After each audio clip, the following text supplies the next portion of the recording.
can see her lying back in her satin dress, in a room where you do what you don't confess. Sundown, you better take care if I find you've been creeping round my back stairs. Sundown, you better take care. Happy Homebrew Wednesday, everybody. Not a homebrew today. I've been drinking a lot of homebrews lately though, but I'm drinking something from Outer Range. Got this from my local homebrew store, Mr. Derek. This is called Craving India Pale Ale. I think it's a 6.5%. Not sure what kind of IPA. Where is the ABV on this thing? Brewed, keep frozen. Huh, they don't. Oh yeah, 6.5% ABV. Don't know what's in it. I don't think it says. No, I don't think it does. I just know it's brewed in Frisco, Colorado. Cheers.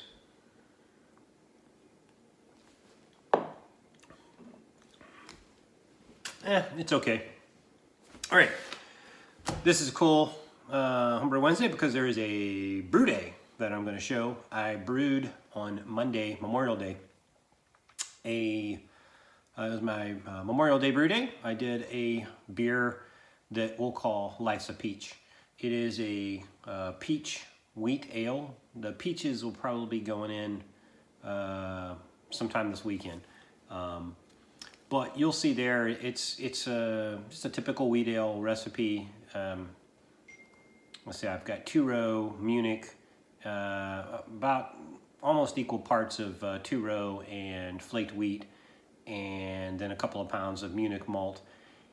Then I used for hops all Hallertau, and for the yeast I used Imperial's Flagship.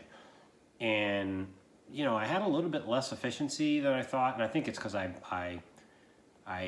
sparged it pretty quickly for me. Normally I sparge, it takes me about an hour and a half or sometimes almost 2 hours because I sparge really slow and I get really good efficiency.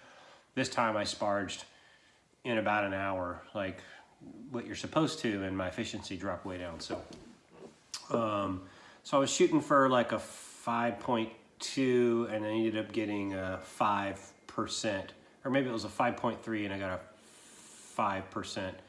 5%, which is weird. I had a 4.7 going into the boil kettle, and then I came out with a 5. So I'm thinking I didn't stir it up. Yeah, I remember I forgot to check pre-boil gravity. So I went back after it had already heated up, and I don't think I stirred it long enough, and I took a sample, and it probably was a little more concentrated at the bottom of the boil kettle, and I didn't realize it because I stirred it too quickly. I didn't give it a chance to mix up. So anyway, you'll see the brew day footage. I'll go ahead and drop it here, and then I'll come back and talk a little bit about it. All right, here's the grist today. It is 4.5 pounds of 2-row, 3.5 pounds of flaked wheat. You can see the flaked wheat in there.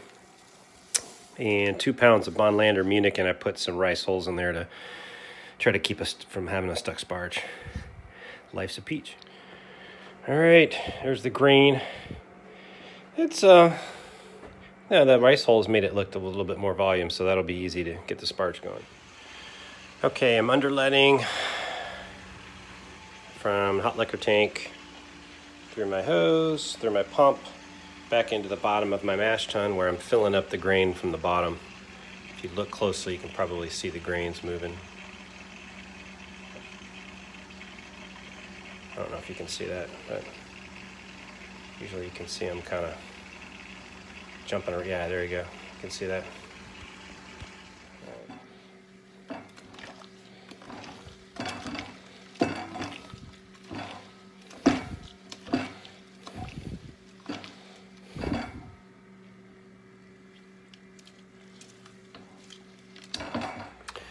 All right, I've got the heat exchange recirculating mash system started. So it's pulling the wort out of here because it's 150 degrees and it needs to be 153 degrees. So it's pulling it out of the mash tun through pump 1 and up into this heat exchanger, so I'm not going to pull this up because it's hot, but it goes down into a coil, comes back out.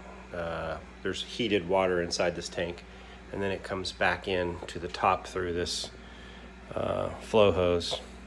Oh, you can see it flowing in now.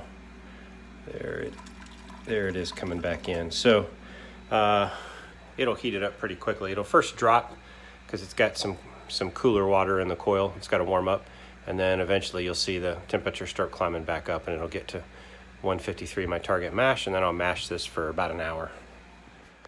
Okay, it is 153 and the sparge stopped. It is 750.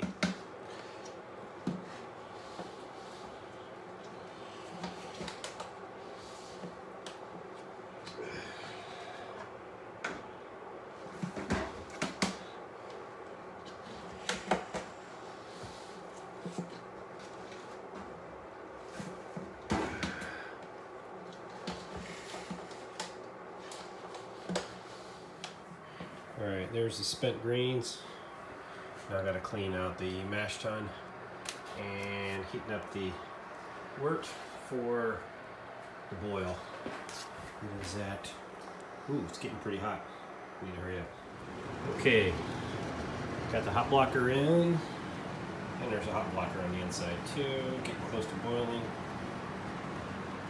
And yeah, it's been a pretty good brew day so far at the Dean's List. Life's a peach. All right, I need to get the blow off ready. Okay, first hot drop of Life's a Peach. It's 2.5 ounces of Hallertau. Make sure I don't have a boil over there.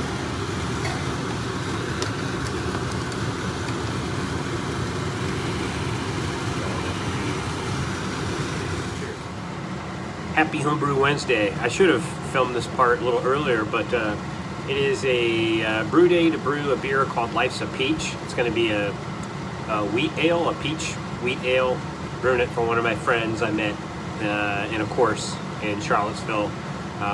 So we'll see how it turns out. It's based on the Virginia brewery Star Hills Virginia Peaches, I think it's called, Virginia Peaches Ale.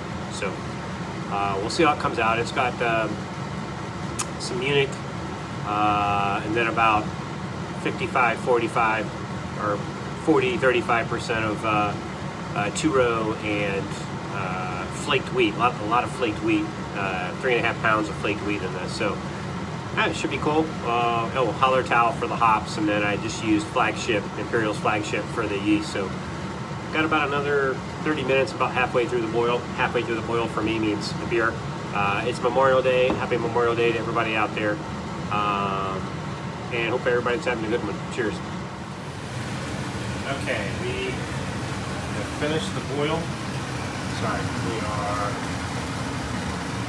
now running this through the plate chiller. Got the plate chiller right there.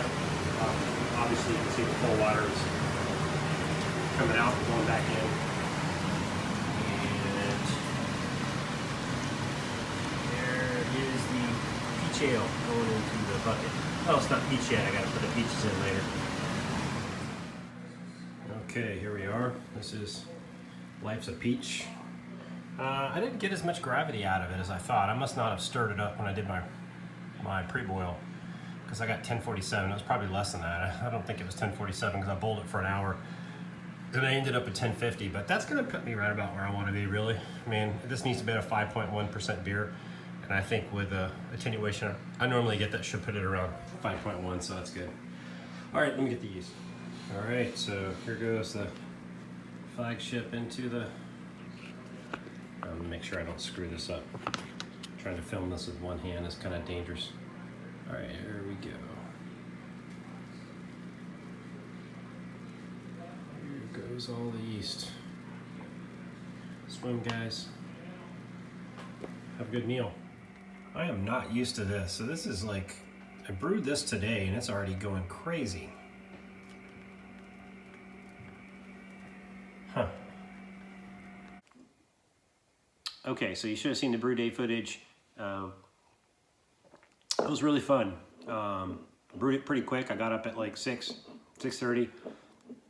I had already sanitized my fermenter, and all I had to do was get up and clean a few things and get going. And yeah, it was a really good brew day. So, but that beer is, let's see, I got peach puree, peach puree. I don't know how you pronounce it, but I'm going to put that in sometime this weekend. The Imperial freaking took off in like an hour, if that. I mean, it was bubbling like, I want to say 30 minutes, or maybe it was 45 minutes after I put it in. I go, maybe that's just the foam, you know, bubbles popping, but no, it was already taken off, and it got really aggressive. I went to bed thinking, man, did I need to put a blow-off tube on this? I mean, the ABV is going to be pretty low. The gravity was pretty low, so. But luckily, there was no catastrophe when I woke up, and it's like slowly bubbling now. So I'm thinking I was supposed to wait until I was planning on waiting until like Monday to put in the puree, but I think I'm going to go ahead and do it this weekend, probably Saturday or something, and let it continue to ferment out. So. With any luck, I'll have that thing maybe by next weekend. I'll be kegging it. So, but anyway, my friend Jen, she lives here locally, so I'll have to have her come over and taste it. Matter of fact, some of my other friends in the DMV area that I went to school with. So, so that's gonna be fun. Anyway, I think that's it. Brew day footage. I haven't done one in a while, so I figured I'd throw one up. And man, my phone is going crazy. And next brew day, I'm probably gonna do an Oktoberfest or something. Yeah, I'll do some kind of fun beer, a fest beer or something. So anyway, that's all I got. Hey, have yourself a happy homebrew and have a very, very happy Homebrew Wednesday. Cheers.